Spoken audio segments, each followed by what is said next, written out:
DK Mithila express film का audio video सबसे पहले आप तक पहुंचे तो हमारे चैनल को लाल बटन दबाकर सब्सक्राइब करें और बेल आइकन को दबाना ना भूलें। केला भाई जिलोवे में खोजे मोटो केला भाई, केला भाई जिलोवे में खोजे मोटो केला भाई। वैष्णवी रिकॉर्डिंग स्टूडियो अखतवारा जिलोवे में खोजे मोटो केला भाई। कोइले रिया बाबा ऐसन खेला 4 महीना से फसल झमेला, 4 महीना से फसल झमेला। कोइले रिया बाबा ऐसन खेला 4 महीना से फसल झमेला। पूरा यूपी बिहार जब मारी लगे तारे, पूरा यूपी बिहार जब मारी लगे तारे, परी जगह पठेला भाई। दिन भर में मांगे दोनों बेरा भाई, जेलवे में खोजे मोटो केला भाई। दिन भर में मांगे दोनों बेरा भाई, जेलवे में खोजे मोटो केला भाई, केला भाई। जेलवे में खोजे मोटो केला भाई, केला भाई।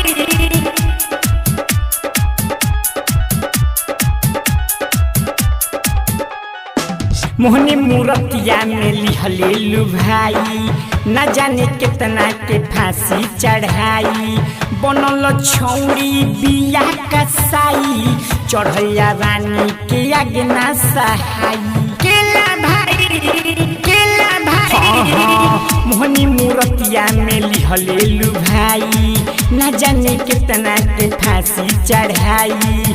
बनल छौड़ी बिया कसाई, चढ़ैया रानी के आगे ना सहाय, के आगे ना सहाय। ओकर छोटी चुकी बिली जियल पहले मुश्किल, ओकर छोटी चुकी बिली जियल पहले मुश्किल। जब कहीं तबे बेला भाई, दिन भर में मांगे दोनों बेरा भाई, जेलवे में खोजे मोटो केला भाई।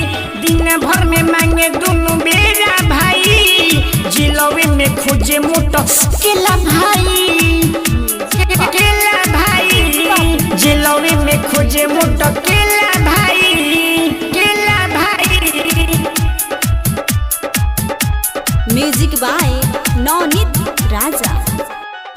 सुबोध बिहारी सच कहता तरीका, तोड़ी उठावे बोलो अब हम करिका।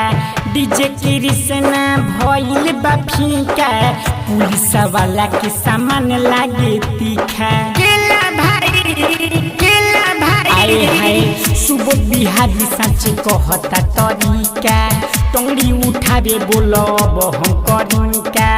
जखमी जयराम भइल बा फीका, पुलिस वाला के सामान लागे तीखा, सामान लागे तीखा। कहे नवनीत राजा अब बजाई दीही बाजा, कहे नवनीत राजा अब बजाई दीही बाजा। आज होई तेला बेला भाई, दिन भर में मांगे दोनों बेरा भाई, जिलवे में खोजे मोटो केला भाई। दिन भर में मांगे दोनों बेरा भाई, जेलवे में खोजे मोटो केला भाई। Vaishnavi recording studio अखतवारा।